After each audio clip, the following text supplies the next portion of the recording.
Hello students, this is chapter 15 of class 12th, that is communication system. And as you all know that everyone communicate with each other by using various mediums like mobile phone, laptop, desktop, etc. It doesn't matter the medium transfer the message or information whether it is in audio or in video.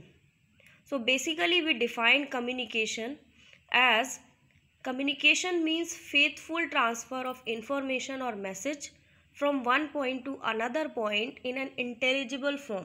जैसा कि definition बता रही है कि communication मतलब है information को transfer करना एक पॉइंट से दूसरे पॉइंट मींस इंफॉर्मेशन को ट्रांसफ़र कर रहे हैं तो हमारा जो सोर्स हो गया वो क्या हो गई information. And we define information as it is basically the news which one wants to convey.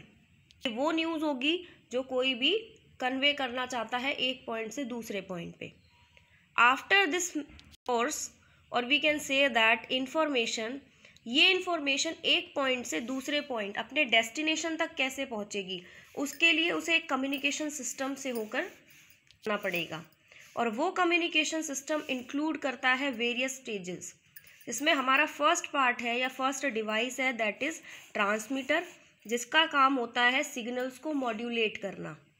वो ट्रांसमीटर ट्रांसमिट करता है सिग्नल को नेक्स्ट चैनल में जो वायरलेस भी हो सकता है और may be with made up with wire. And after that the signal received by the receiver and receiver का काम होता है डीमॉड्यूलेट करना उन सिग्नल्स को. लेकिन what is meant by modulation and demodulation? So these all devices have special function. And what are their function? We explained as. Firstly, we will talk about transmitter. So students, transmitter is a setup that transmit the message to the receiving end through a communication. Communication के through transmitter इस message signal को transmit कर देता है. और जैसा कि यहाँ पे लिखा हुआ है ट्रांसमीटर का काम होता है मॉड्यूलेट करना. मतलब मैसेज सिग्नल को ये ट्रांसमिट तो करेगा लेकिन पहले उन मैसेज सिग्नल को मॉड्यूलेट करेगा, उनका मॉड्यूलेशन करेगा एंड देन उन सिग्नल्स को वो आगे चैनल में ट्रांसमिट करेगा. सो मॉड्यूलेशन का मतलब होता है या हम बेसिकली मॉड्यूलेशन के बारे में डिस्कस करें तो साउंड वेव जिनकी फ्रिक्वेंसी 20 हर्ट्ज से 20,000 हर्ट्ज होती हैं get attenuated in atmosphere and can not travel along long distance as much. Attenuated का मतलब वो वहीं रह जाती हैं लेकिन ज़्यादा डिस्टेंस तक ट्रैवल नहीं कर सकती. फॉर एग्जांपल अगर मैं एक पॉइंट पे बैठ के अगर बोलती हूँ सामने वाले को सुनाने के लिए तो मे बी उसको सुनाई दे लेकिन उसके पीछे जो भी लोग बैठे हैं उनको वो ना सुनाई दे क्योंकि कहीं ना कहीं एक मीडियम साउंड वेव हमारी एक मीडियम तक या एक डिस्टेंस तक ही ट्रैवल कर पाती है. अगर हमें और दूर अपनी आवाज़ को अपनी साउंड को पहुंचाना होता है तो हम उसके लिए एम्पलीफायर्स लगाते हैं ताकि हम अपनी वॉइस को स्प्रेड कर सकें. तो वो अटेन्यूएट हो जाती है इसके बाद इस रेंज के बाद से ज़्यादा वो ट्रैवल नहीं कर पाती. तो high frequency waves can travel long distance and are called carrier waves. लेकिन फ्रिक्वेंसी वेव्स होती हैं यहाँ पे फ्रीक्वेंसी की ऐसा यूनिट होती है हर्ट्ज. जो इसमें से हाई फ्रीक्वेंसी वेव्स हो गई उनको हम बोलते हैं कैरियर वेव्स. और वो कैरियर वेव्स लो फ्रीक्वेंसी की वेव वाली साउंड को आगे ले जाने के लिए लॉन्ग डिस्टेंस ट्रैवल कराने के लिए उसके ऊपर सुपर इम्पोज हो जाती है मतलब उसके ऊपर ओवरलैप कर जाती है. तो process of superimposition of low frequency wave audio signals. Low frequency audio signal के ऊपर अगर हाई फ्रीक्वेंसी की कैरियर वेव सुपर इम्पोज हो जाती हैं जिससे कि जो हमारी साउंड वेव है वो दूर तक ट्रैवल कर सकती हैं और उसी प्रोसेस को हम बोलते हैं मॉड्यूलेशन. सो सिंपली मॉड्यूलेशन को हम डिफाइन कर सकते हैं the process of superimposition of low frequency audio signals over high frequency carrier waves so that they can be transmitted over long distances is called modulation. तो transmitter का काम होता है मॉड्यूलेट करना. जो यहाँ से मैसेज उसको मिला वो मैसेज लो फ्रीक्वेंसी वेव का है हाई फ्रीक्वेंसी वेव का है ये पहले डिसाइड किया जाएगा देखा जाएगा. अगर वो message signals low frequency waves का है तो ट्रांसमीटर क्या करेगा अपनी हाई फ्रीक्वेंसी वेव से उन लो फ्रीक्वेंसी वेव के ऊपर ओवरलैपिंग होगी, सुपर इम्पोज कर जाएंगी वो, जिससे कि साउंड वेव्स ज़्यादा दूर तक ट्रैवल कर सके, और फिर उसके बाद ट्रांसमीटर उन सिग्नल्स को आगे ट्रांसमिट करेगा ताकि वो लॉन्ग डिस्टेंस तक स्प्रेड हो सके। मॉड्यूलेशन का जो प्रिंसिपल होता है वो ये होता है कि हमारे पास एक डिवाइस होता है जिसको हम बोलते हैं मॉड्यूलेटर, और इस डिवाइस के अंदर लो फ्रीक्वेंसी वेव्स आएंगी जिनकी लो फ्रीक्वेंसी होगी, ऑडियो सिग्नल्स या हम कह सकते हैं मॉड्यूलेटिंग सिग्नल्स। और जो लो फ्रीक्वेंसी ऑडियो सिग्नल्स होती हैं मॉड्यूलेशन के केस में, हम उनकी इक्वेशन को रिप्रेजेंट करते हैं M of T. M means modulation which is equals to A M, amplitude, यहाँ पे ए है amplitude, and sine omega M T. You know that this is phase angle. Modulator का काम क्या होता है कि ये हाई फ्रीक्वेंसी कैरियर वेव्स को इसके ऊपर लो फ्रीक्वेंसी की वेव्स के ऊपर सुपर इम्पोज करा देगा। तो कैरियर वेव्स हैं, ये हो गई हमारे पास कैरियर वेव्स।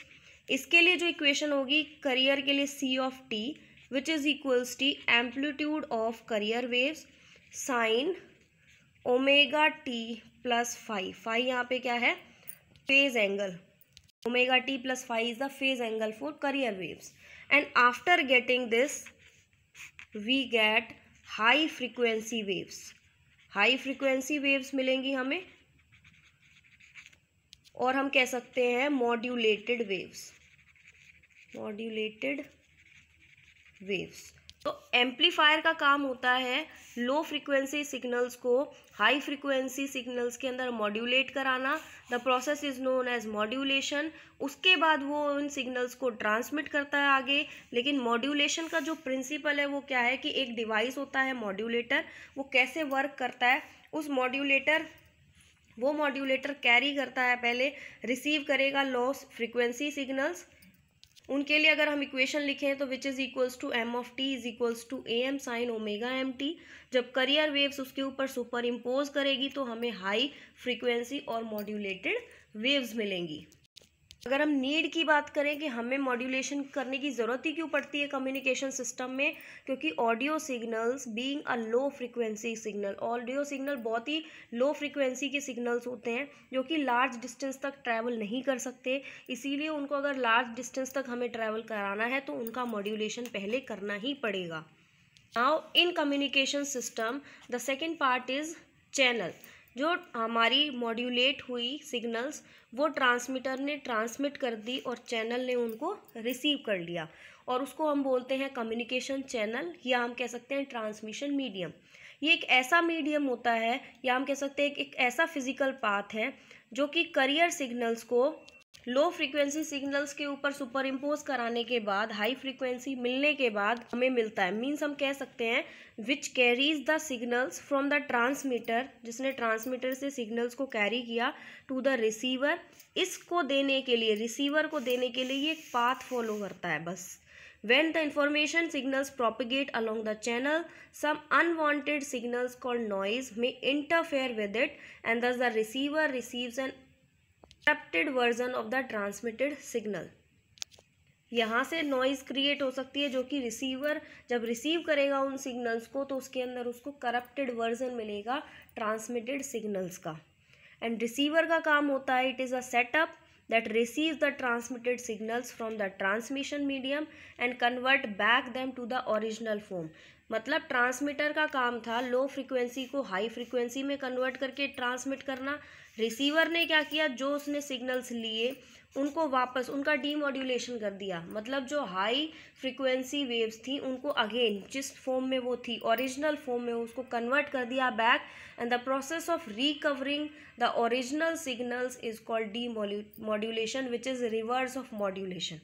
वापस उसी फॉर्म में चेंज कर देना या लो फ्रीक्वेंसी में अगेन चेंज कर देना, उसी प्रोसेस को हम बोलते हैं demodulation of waves. And after demodulation of the audio signals, the message is transferred to the destination. Message is transferred from the starting point to their destination। मतलब जो information source था वो अपने destination के पास पहुंच चुका है after passing through this communication system। तो हमारे पास जो communication mode होते हैं वो दो तरीके के होते हैं। There are two basic mode of communications। एक होता है हमारे पास पॉइंट टू पॉइंट कम्युनिकेशन और दूसरा होता है हमारे पास broadcast communication. Point to point communication जब होता है जब कम्युनिकेशन अकर हो over a link between a single transmitter and a receiver, एक सिंगल ट्रांसमीटर हो और एक सिंगल रिसीवर हो। फॉर एग्जांपल टेलीफोन जो होते थे उसमें पॉइंट टू पॉइंट कम्युनिकेशन होता है। और ब्रॉडकास्ट मोड वो होता है जिसके अंदर लार्ज नंबर ऑफ रिसीवर्स हो और सिंगल ट्रांसमीटर हो। फॉर एग्जांपल रेडियो, टीवी जैसे ट्रांसमीटर, जब हमारे घर में टेलीविज़न चलता है लेकिन जो वहाँ पे सिग्नल्स आते हैं वो कहाँ से आते हैं, सैटेलाइट से आती है। तो सैटेलाइट क्या हो गई, वो एक सिंगल ट्रांसमीटर हो गया और उस एक सैटेलाइट से वेरियस टाइप ऑफ गैजेट्स या हम कह सकते हैं नंबर ऑफ टीवीज़ और नंबर ऑफ रेडियोज़ वर्क कर रहे हैं। तो जहाँ पे एक ट्रांसमीटर हो, रिसीवर्स बहुत ज़्यादा हों, उस केस में हम बोलेंगे उसको ब्रॉडकास्ट मोड ऑफ कम्युनिकेशन। लेकिन जहाँ पे एक ही रिसीवर हो, एक ही ट्रांसमीटर हो, उस केस में हम बोलेंगे point to point communication. For example telephony, और in that case for example is radio and television. Now this is all about communication system. अब इस चैप्टर के अंदर कम्युनिकेशन सिस्टम में हम कुछ टर्म्स पढ़ेंगे, जैसे कि ट्रांसड्यूसर क्या होता है, व्हाट इज ट्रांसड्यूसर, नॉइज़ क्या होती है, अटेन्यूएशन क्या होता है, what is range, what is bandwidth, what is baseband, what is amplification, and what is bandwidth of signals. So these are the few terms जिनके बारे में हम डिस्कस करेंगे जो कि आगे यूज़ होगी चैप्टर में।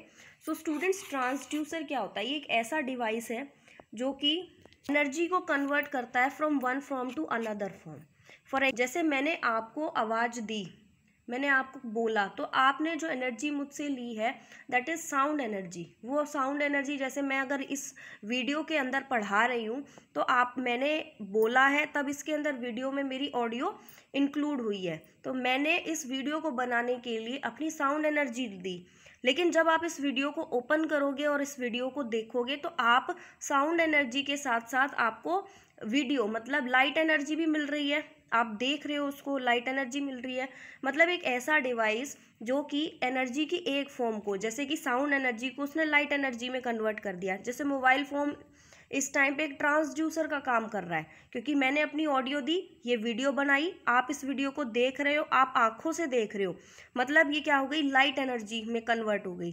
तो it behaves like a transducer. तो ट्रांसड्यूसर एक ऐसा डिवाइस होता है जो कि एनर्जी की एक फॉर्म को दूसरी फॉर्म में कन्वर्ट कर दे। जैसे एग्जाम्पल के तौर पे मैंने आपको बताया माइक्रोफोन, जो कि कन्वर्ट कर देता है साउंड सिग्नल्स को इलेक्ट्रिकल सिग्नल्स में, लाइट सिग्नल्स में। Second topic point is noise. Noise क्या होती है, जो unwanted electrical signals which get interfered with information signals during its propagation. जो भी अनवांटेड इलेक्ट्रिकल सिग्नल्स होते हैं जो कि हमें नहीं चाहिए, इंफॉर्मेशन को ट्रांसफ़र करने के टाइम पे एक प्लेस से दूसरे प्लेस पे, दूसरे पॉइंट पे जो अनवांटेड सिग्नल्स उसके साथ ट्रांसमिट हो जाते हैं, उसको हम बोलते हैं नॉइज़, जो कि डिस्टर्ब करते हैं, जो कि उस वीडियो को या ऑडियो को ख़राब करते हैं। What is attenuation, the loss of strength of a signal during its propagation through the transmission medium is called attenuation. For example, जैसे मैंने ये नंबर ऑफ पार्टिकल्स हैं इन्वायरमेंट में, मैंने यहाँ से साउंड एनर्जी दी इस पार्टिकल को, इस पार्टिकल ने वाइब्रेट करना स्टार्ट किया और इसने आगे के पार्टिकल्स को अपनी वाइब्रेशन एनर्जी दे दी, फिर आगे जो पार्टिकल्स थे उनको भी वाइब्रेशन एनर्जी मिल गई। इस तरीके से जो साउंड यहाँ मैंने प्रोपेगेट की वो इस लेवल तक पहुँच गई, क्योंकि जो पार्टिकल जितनी स्पीड से यहाँ वाइब्रेट कर रहा था वो पार्टिकल उतनी स्पीड से यहाँ वाइब्रेट नहीं करेगा, क्योंकि जैसे जैसे साउंड एनर्जी आगे ट्रैवल करेगी वाइब्रेशन में लॉस होएगा, मीन्स लॉस ऑफ स्ट्रेंथ, उस पार्टिकल की स्ट्रेंथ का लॉस हो गया।